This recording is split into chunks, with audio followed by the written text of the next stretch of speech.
This is the Thriving Artist Podcast with Andrea Fleming, where we talk about how to go from surviving as an artist to thriving as an artist. Let's go. Hey y'all, I'm Andrea, and today I'm here to share with you the 8 strategies you can use to start getting over your performance anxiety today. I want to preface this by saying I am not any kind of psychologist, psychiatrist, therapist, social worker, or medical doctor at all. I am a life coach, and I work with my clients purely on circumstantial anxiety. No anxiety due to generalized anxiety, PTSD, CPTSD, any kind of complex trauma, or anything clinical. I don't do that. Just stage fright, performance anxiety, things that are purely based on circumstance. So now that that's out of the way, why am I sharing this? Because I suffered myself from really severe performance anxiety for a very long time. No one knows where it came from. It's just like that's what I dealt with. And it was so bad that I had, like, one real story that I had was I prepped a violin recital for months and months and months with my violin teacher, to the point where I almost had my music memorized. It was really close to being memorized. But when I had a performance with the piece that I was practicing in front of an audience full of my peers, like my entire grade in school, and I actually took the sheet music on stage for this performance. I start playing and I look out into the crowd, and I had a huge shift in anxiety. And the anxiety got so intense that all of a sudden I just got overwhelmed and like shut down and went blank. And it was so bad that I was looking at the sheet music in front of me and I couldn't even read any of it. Like, I looked at the sheet music and all I saw was gibberish. And I knew how to read sheet music. I had been reading sheet music for years. I just couldn't interpret it. So I just stood there, frozen, staring at the sheet music. And it was so mortifying. And that was not the only experience, or even the first experience that I've had. It wasn't the last experience that I had. There were so many experiences where I would have recitals or have performances in front of people. And even if I got through the material, I would just be completely rigid or super anxious or overwhelmed and completely shut down and not be able to emote, so bad that when a performance would be over, it was like I would wake up out of a deep sleep, like Sleeping Beauty, be like, whoa, where am I? And be so overwhelmed with the leftover energy that I would just burst out into tears and into a panic. And my mom has so many stories about this. And she was such a trooper. She would like be there to talk me down every time and be like, it's okay, it's not that deep, like blah blah blah. But I suffered with it for years into adulthood, into my own professional career as a performer. And learning these tools, my goal was never really to overcome performance anxiety. I thought it was just something that I had to live with and something that I had to work around and work through each moment.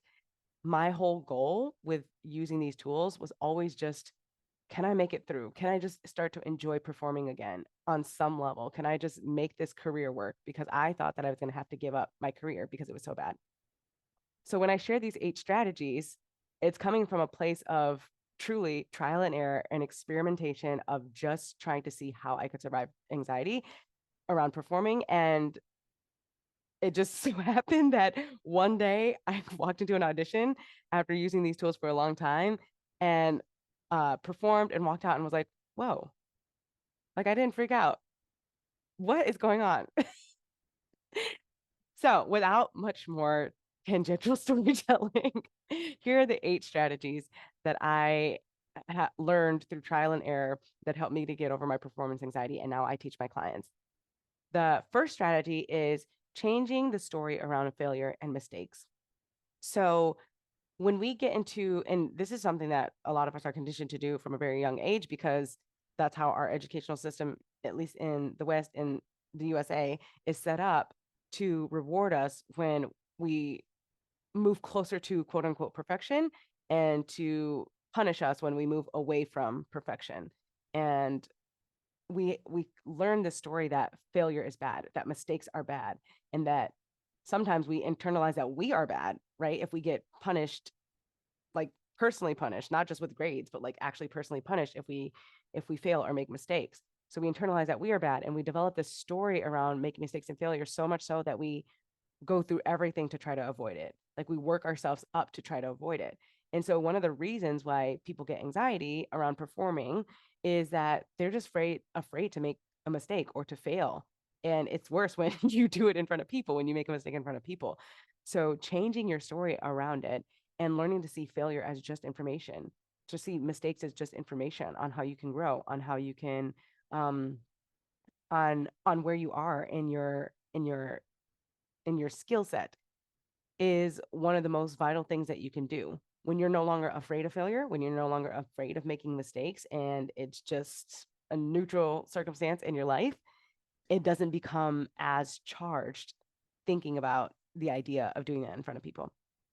The second thing is to learn to appreciate your strengths, to see and focus on the things that you do really, really well. Sometimes what happens especially when we have learned to view mistakes and failure as bad things and as moral failings on ourselves, is our minds will zoom way in on all the negative things or all of the failures and flaws that we have um, in our own voices, bodies, work, whatever it is, because our minds are like, failure is bad, mistakes are bad, and flaws are bad. So you have to fix this. Like we have to make sure that we don't get in trouble and that we don't get hurt. So it'll zoom in on that to make sure that you fix it, but at the expense of seeing everything that you are really good at, and at the expense of seeing your strengths.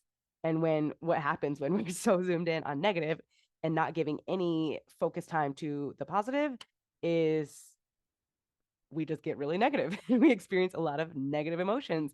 And because we're experiencing all those negative emotions around what we do, around our instruments and around our work, then when we are faced with the opportunity to share our work, it just makes it that much worse to be present and engaged, because we're so focused on people not seeing our weaknesses.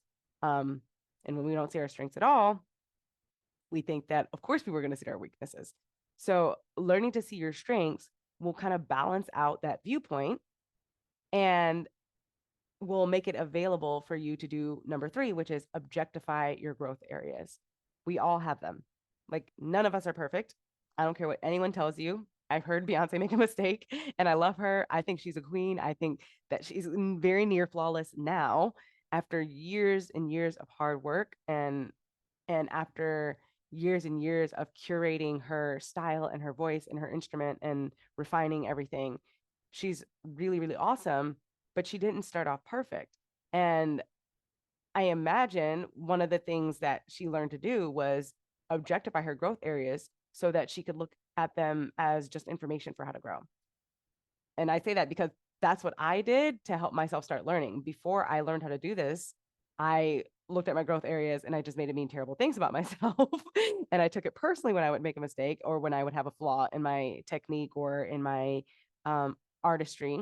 And because I was so focused on what it quote unquote meant about me, and uh and made it mean that I was terrible, I actually wasn't able to change it or to grow, because the only thing my mind could focus on was, oh my gosh, you suck, you suck, you suck. Instead of, okay, how can I up level this? Okay, how can I tweak this so that it moves closer to being in the strength bucket? So objectifying your growth areas is a huge part of this process. When you can appreciate your strengths and focus on them and objectify the growth, it neutralizes the process. The fourth step is to focus on your gain and your capabilities. So because none of us are perfect, it means that we all have room to grow. And because we have room to grow, it's so much more vital and it's so much more valuable to us to be able to focus on what we're capable of. So when I was discovering this part of the process, it would be so hard to know that I would have a really good day. Like I would one day like tap into something or unlock something in my singing or unlock something in my performing, and I'd be like, oh my gosh, I did it! Like that's awesome. I don't know what's going on with my camera. Why is it unfocused all of a sudden? What is going on? Okay, I think it's better. I would unlock something and be like, oh my gosh, I did it. That was so cool. Now I'm gonna do it forever. And then the next day I wouldn't be able to do it. And I would get so upset. I would be like, see, I knew you couldn't make it. But when I taught myself to, one, focus on how far I had come in my average technique, if that's a if you understand what I'm saying, in my like day-to-day abilities, how far I had come in my day-to-day abilities, and just didn't use that one spike in growth against myself, I was like, okay, it's fine because I am growing. It's fine. And then when I would just use that spike of growth to mean, oh, that's what I'm capable of, it wasn't as painful. It wasn't as I didn't freak out if I had an off day, or if I had a day where I didn't live up to that one level of capability. And then the fifth step is preparing properly.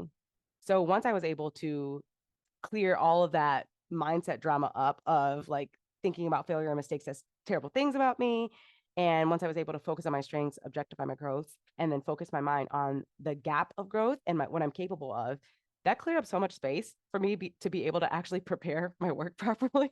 So when I wasn't in that place, I would be so zoomed in on just perfecting little minute things, right? So if I would get to if I had a song where there was a really high note that I would have to sing, or a really challenging passage, I'd be like, oh my gosh, I don't want people to hear me mess that up. So I'd be so zoomed in on making that better and making it perfect that I wouldn't focus on anything else. Like I wouldn't focus on preparing my character until the very last minute, or like really refining the parts of the song that I was really strong at. Instead, because I wouldn't refine them, they would just end up being mediocre because I was so zoomed in on the hard part of the song.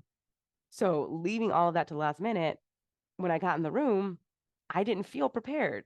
So I would get even more anxious on top of the anxiety that I already had. So learning how to prepare properly and incorporating that into my toolbox made it so much easier to go into the room and not have one extra worry and one extra thing to be anxious about. And that brought me to number 6, which was whatever, when I was working on all of this mindset stuff, whatever anxiety that was left in my body when I was developing that way of thinking, if I ever had a time where I was like, oh no, like I'm really anxious today, or I'm still anxious around auditioning, anytime I would try to resist that anxiety and try to make it go away, it would make it so much worse. It would just compound the anxious feelings and compound the tension that I had in my body, and compound me going in my head and spinning and like freaking out. Oh, people are going to hear me make a mistake. So what I learned to do was to just stop resisting the anxiety altogether. Don't know why I stumbled upon this. I think one day I was just like, I just realized, I was like, listen, it's making it worse to resist it. So I might as well just like get used to it being here. And when I stopped resisting it, all of a sudden it was like all the extra compounding of anxious feelings went away. And it completely changed my relationship to the anxiety. It completely changed my relationship to performing and auditioning in front of people. It got to the point where, oh, I can handle these sensations in my body, because it wasn't getting so intense that it was overwhelming me. And sometimes what would happen is, because I wasn't resisting it, it would just end up going on away on its own occasionally, because I would just get my mind focused on just doing the work. So don't resist the anxiety. Next, what I discovered was, when the anxiety wouldn't go away, even when I wasn't resisting it, it was usually because, if I had my mindset cleaned up, it was usually because by the end of it, I was so resistant to feeling embarrassed or disappointment. Like if I would go in there and be like, you know what, it's just all learning and I can handle my mistakes. I can handle if people see me when I'm not at my best or when I'm showing my flaws, right? I can still do that, but it's still disappointing when you get rejected, right? It's still disappointing if you don't get a call back, or it's embarrassing when like you share this awesome opportunity that you have with the people that's close to you, and then you don't move on to the next round and you're like, well, I shared with everybody that I have this chance, and now like the chance is gone because I messed up. It's still like you still have those feelings come up. And what I noticed was that because I was not willing to feel embarrassment, disappointment, or even shame, I would get anxiety around the idea of feeling those feelings, right? Even if I was okay with making mistakes. So learning how to feel those feelings, learning how to allow them, and learning how to be with them in my body without them overwhelming me or without them freaking me out, took the anxiety down so much more. Like it took it down to a very low level. And then to top it off, these kind of go hand in hand. Learning how to be kind to myself after mess ups. Like when you learn how to talk to yourself as if you are a human with dignity and you're just a human who makes mistakes, and it doesn't mean anything about you when you make mistakes. It doesn't mean anything about you when you face rejection or criticism.